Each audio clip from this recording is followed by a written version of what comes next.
안녕하세요. 디속 3팀 프레시맨 안수현입니다. 오늘은 자연어 처리와 자연어 처리 언어 모델들에 대해 알아보도록 하겠습니다. 먼저 자연어 처리에 대해 알아본 후 자연어 처리 언어 모델들과 그 모델들의 발달 과정 그리고 그 모델들에 대해 알아보는 시간을 갖도록 하겠습니다. 먼저 자연어란 우리가 사용하고 있는 언어를 이야기합니다. 한국어, 영어, 중국어, 일본어, 프랑스어와 같은 것이 자연어의 예시입니다. 우리가 배우고 있는 파이썬 또는 C++, 자바와 같은 것을 컴퓨터 언어라고 칭합니다. 자연어 처리란 컴퓨터로 자연어를 처리하는 것을 의미합니다. 영어로는 Natural Language Processing 이라고 하며 줄여서 NLP라고 많이 이야기합니다. 이 자연어 처리의 예시로는 문서 분류, 정보 추출, 정보 요약, 음성 인식, 번역과 같은 것이 있습니다. 오늘은 그중 번역과 관련된 언어 모델들을 중심으로 자연어 처리에 대해 알아보도록 하겠습니다. 이 표는 자연어 처리 언어 모델들을 시간 순으로 나열한 표입니다. 오늘 저희는 RNN부터 어텐션까지 함께 알아보는 시간을 가질 건데요. 현재 최신 고성능의 모델들은 모두 이 트랜스포머 아키텍처를 기반으로 하고 있습니다. 최근에 발표된 챗 GPT도 트랜스포머 아키텍처를 기반으로 하고 있는데 이 트랜스포머 아키텍처를 이해하기 위해선 어텐션 메커니즘을 이해해야 합니다. 따라서 오늘은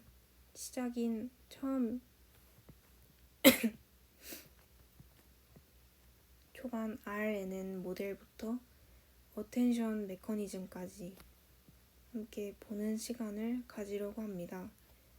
이 RNN 모델의 같은 경우는 언제 제시되었는지 명확한 날짜가 규정되진 않았지만 1986년 정도로 추정을 하고 있으며 이 RNN의 문제점을 보완하여 나온 것이 바로 LSTM 모델입니다.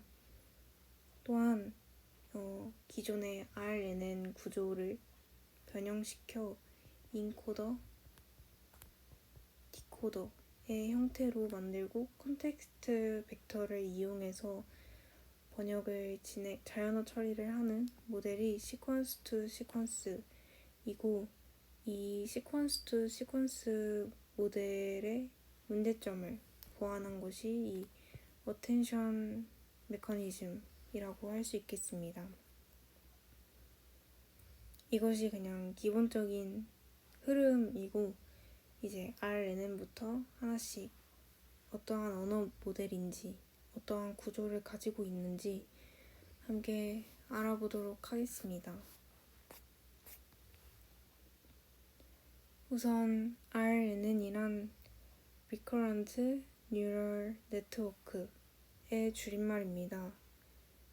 이 RNN 데이터는 시계열 데이터를 처리하기에 매우 적합한 뉴럴 네트워크 구조인데요. 시계열 데이터란 시간에 따라 변화하는 데이터를 이야기합니다.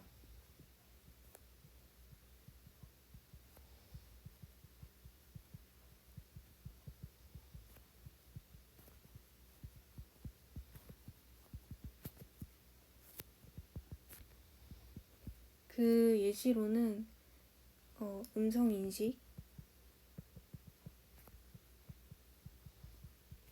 번역, DNA 염기 서열과 같은 것이 있습니다.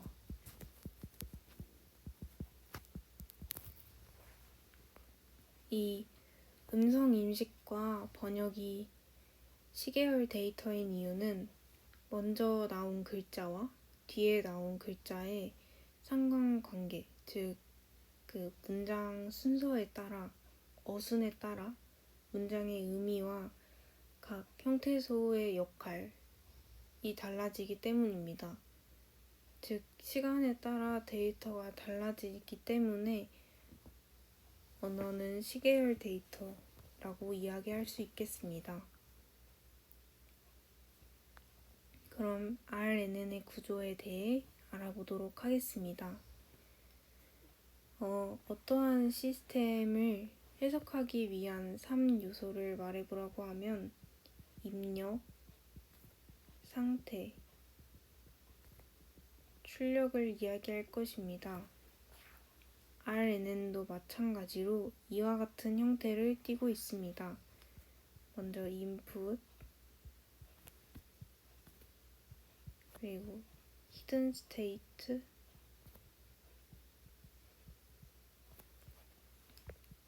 output, 이 구조인데요. 인풋을 통해 값이 입력되면 히든 스테이트로 넘어가 셀프 피드백을 건 후 출력이 되는 그러한 구조입니다. 좀 더 자세하게 알아보도록 하겠습니다.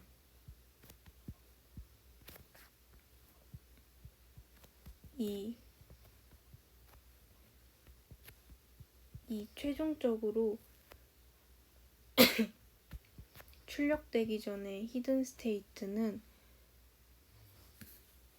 이전까지의 상태 그리고 이전까지의 입력을 모두 대표할 수 있는 압축본이다 라고 할 수 있는데요.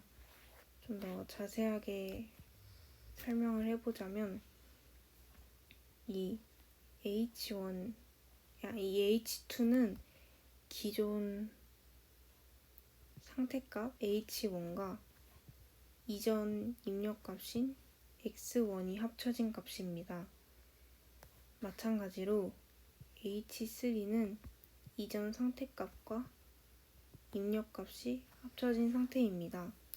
그렇다면 HT도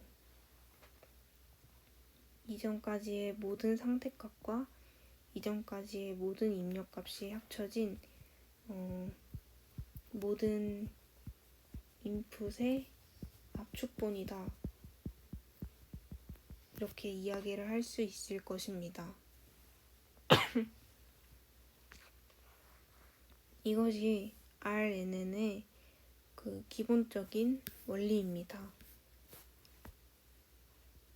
하지만 이 RNN은 그 뒤로 갈수록 앞의 정보가 충분히 전달되지 못한다는 문제가 발생하게 되는데요. 계속해서 정보가 더해지는 특성을 가지고 있는 형태이기 때문에 앞의 정보가 뒤로 갈수록 충분히 전달되지 못한다는 이러한 장기 의존성 문제가 발생하게 됩니다. 아래의 그림도 장기 의존성 문제에 대해 설명하고 있는 그림인데요. 점점 갈수록 색이 옅어지고 있죠. 앞의 정보가 뒤로 갈수록 충분히 전달되지 못하고 있다라는 것을 보여주는 그림입니다.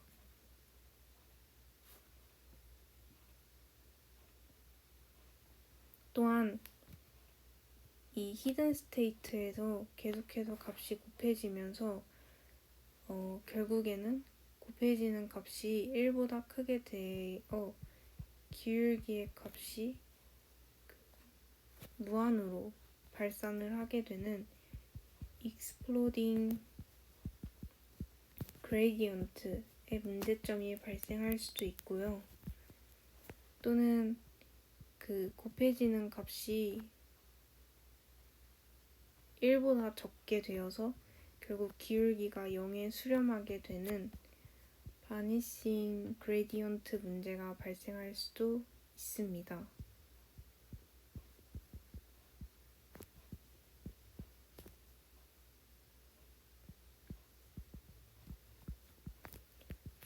이러한 문제점을 해결하기 위해서 상한선을 정해두는 그런 해결책인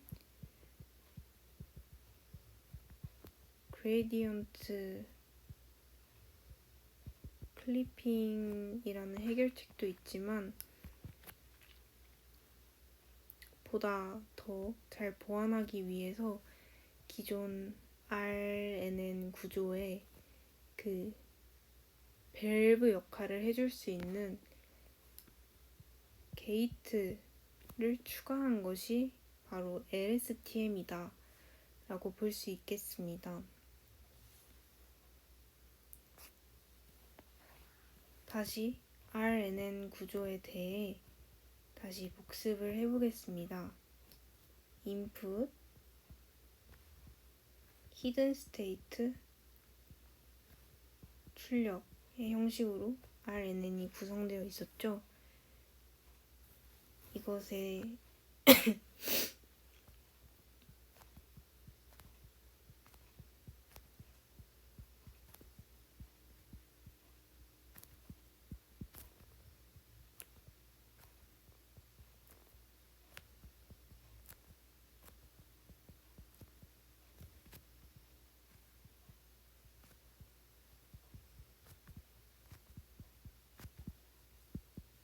이제 그 LSTM의 게이트에 대해 설명을 해보도록 하겠습니다. 게이트는 밸브 역할을 해줍니다. 우선 그림처럼 이 그림은 아까 RNN의 그림과 똑같고요. 구조 자체는 동일하나 게이트가 추가되었다고만 보시면 되는데요. 요 HT의 경우는 지금 이전까지의 모든 상태값이 넘어오고 있는 상황이잖아요. 여기서 이때 forget gate가 작동하게 됩니다. 그리고 새로 들어오는 input 값에 대해서는 input gate가 작동하게 됩니다. 이는 곧 이전 값과 입력 값을 얼마의 비율로 사용할 것인가에 대해 물어보는 그런 것을 제한하는 게이트다라고 할 수 있겠는데요. 그 이전에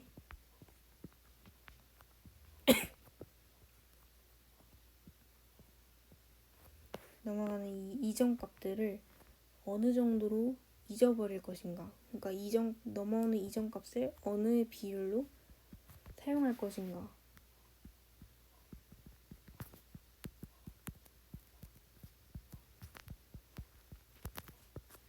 그리고 인풋 게이트는 이 새로 들어오는 인풋을 얼마나 이용할까,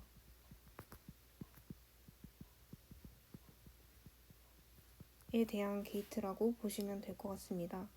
이 인풋 게이트와 forget 게이트의 값이 더해져 셀 게이트에 저장이 된 다음, 셀 게이트로 넘어간 다음 이후 아웃풋 게이트로 넘어가게 됩니다.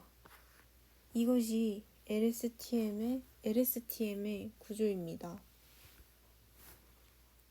정리하자면 RNN과 구조 자체는 입력, 상태, 출력 자체로 구조 자체는 동일하지만 forget 게이트, input 게이트, 셀 게이트, 아웃풋 게이트 총 4개의 게이트가 추가되어서 그레디언트 플로우를 제어할 수 있는 밸브의 역할을 해준다.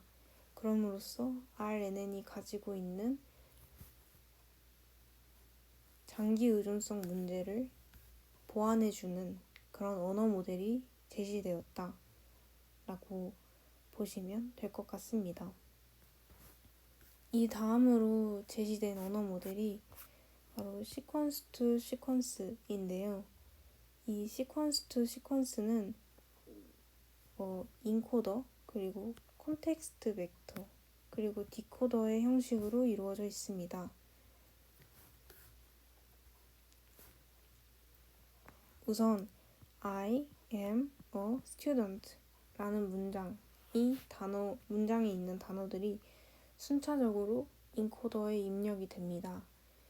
이 인코더는 각 단어를 입력을 받음으로써 이 콘텍스트 벡터를 제조해냅니다. 콘텍스트 벡터에 I am a student라는 각각의 단어들 그리고 그 단어에 대한 정보들이 저장이 되면 디코더로 넘어가 콘텍스트 벡터로부터 기계 번역을 시작하여 주시 주티디앙트라는 프랑스어 문장으로 번역을 도출할 수 있게 됩니다. 이것이 시퀀스 투 시퀀스의 형태입니다. 좀 더 자세하게 그림을 그려서 설명을 해보고자 합니다. 이 시퀀스 투 시퀀스도 RNN과 구조는 동일합니다. 입력, 히든 스테이트, 출력. 그러면 예제를 가지고 한번 같이 살펴보도록 하겠습니다.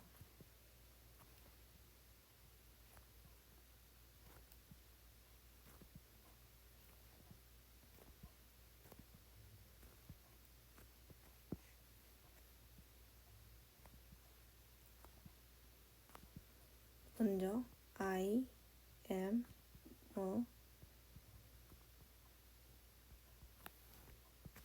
student 라는 문장이 입력이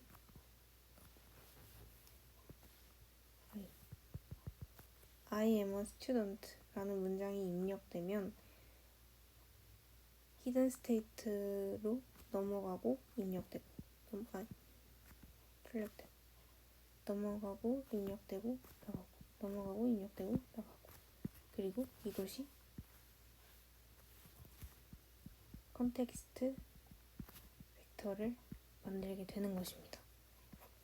그리고 이 과정 자체를 인코더라고 보는 것이죠. 이 콘텍스트 벡터가 완성된 이유는 디코더의 과정으로 봅니다.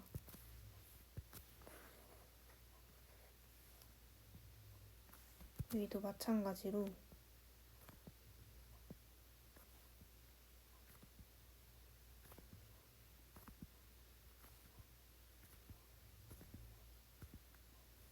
이 컨텍스트 벡터의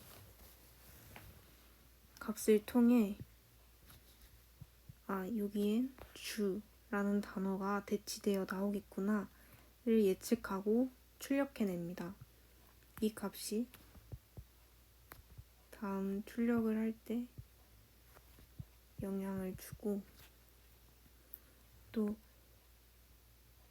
이 C 다음에 올 단어를 예상하여 étudiant, student라는 단어를 출력해내는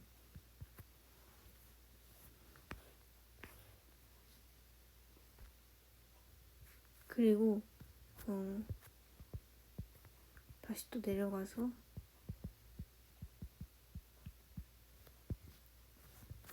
end of sequence라는 명령이 나올 때까지 이러한 다음에 올 단어를 예상하고 다음 셀에 입력하고 또 예상하고 입력하고 하는 이러한 반복을 지속합니다. 이것이 시퀀스 투 시퀀스의 형태입니다. 하지만 이 시퀀스 투 시퀀스는 이 콘텍스트 벡터라는 한정된 것에 모든 문장에 대한 정보를 저장을 해야 합니다. 따라서 고정된 크기의 벡터에 모든 그러한 정보를 압축하려고 하다 보니까 정보 손실의 문제가 발생하게 되고 그 RNN 자체에 아까 기울기가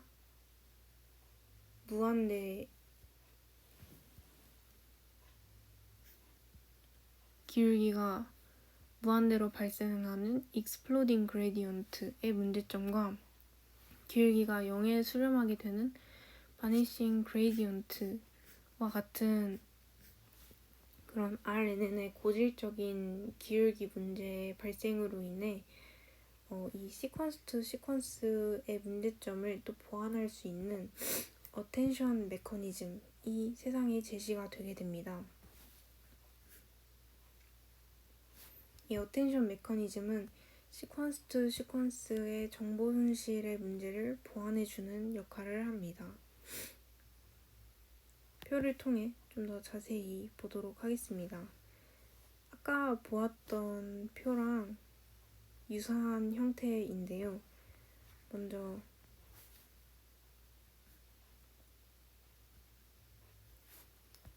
I am a student 라는 단어가 순서에 맞게 입력이 되고 이것이 인코딩 과정을 거쳐 컨텍스트 벡터에 저장이 되고 이것이 디코더 과정을 거쳐 이렇게 출력이 되는 것이 시퀀스 투 시퀀스의 과정이었습니다. 여기서 어텐션 메커니즘을 사용하게 되면 이 디코더에서 문장을 출력할 때마다 그러니까 그 출력하는 걸 예상을 할 때마다 입력된 인코더의 전체 문장을 계속해서 다시 한번 참고하는 것이 이 어텐션 메커니즘의 원리인데요. 이것을 보다 상세히 한번 보겠습니다. I am a student가 입력이 되고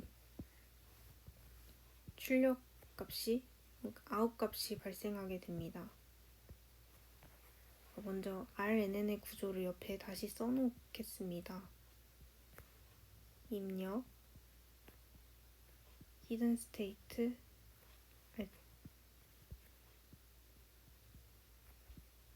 출력 이렇게 발생하게 되는 거죠. 근데 우리는 여기까지 입력의 출력 값은 사용하지 않았는데 이제 어텐션 메커니즘에서는 이것을 사용하게 됩니다. 이것을 키라고 규정하겠습니다. 이 키들이 소프트맥스라는 함수를 만나서 확률로 계산을 할 수 있게 되는데 또 이러한 각각의 값을 attention score 그냥 줄여서 score라고 부르도록 하겠습니다.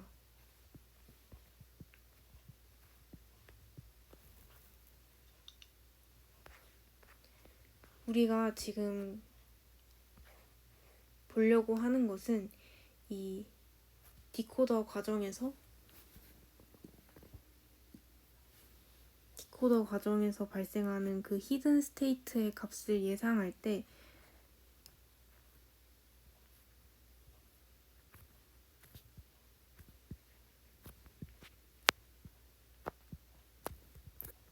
이 값들을 예측할 때 입력됐던 입력 문장을 참고하려고 하는 거잖아요. 요 디코더의 히든 스테이트 값들을 쿼리라고 칭하도록 하겠습니다.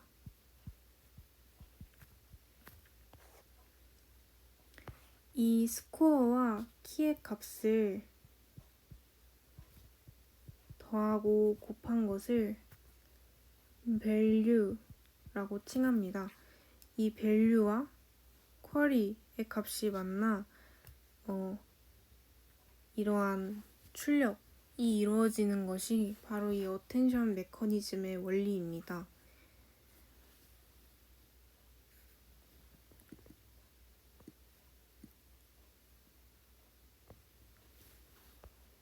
또한 어텐션 메커니즘은 이 각각의 그 단어를 예측할 때 이 입력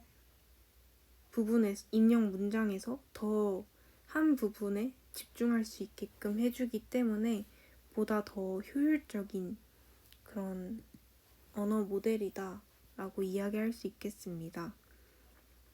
다시 간단한 그림으로 다시 정리해 보겠습니다. 기존 시퀀스 투 시퀀스 모델은 인풋이 있으면 인코더 과정을 이렇게 인코더 아웃이 있었는데 이건 사용을 안 했었죠. 인코더에서 여기 컨텍스트 벡터에 저장이 된 후 디코더 과정에서 이제 아웃풋이 발생한다. 이러한 그림 형태로 설명할 수 있겠고, 이제 여기서 어텐션 메커니즘을 사용하게 되는 경우에는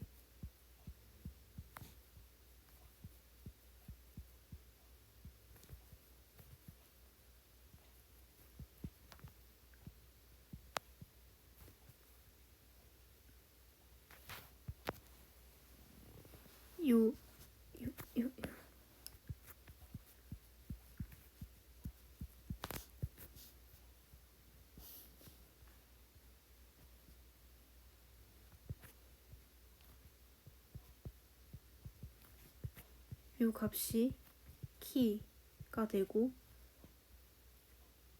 또 키의 값이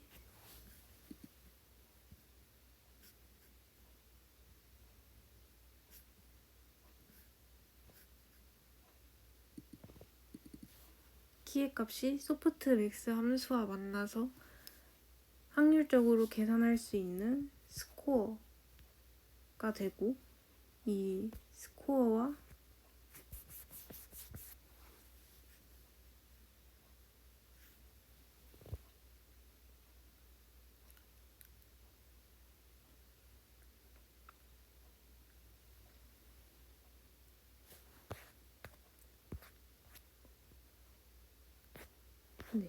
이 스코어와 키가 만난 값이 value가 되고, 이 디코더의 히든 스테이트의 값인 큐리와 value의 값이 만나 FCL에 저장이 되고, 이 값을 통해 아웃풋이 예측이 되고 발생하는 것이 어텐션 메커니즘인 것입니다. 어텐션 메커니즘까지 이렇게 알아보았는데,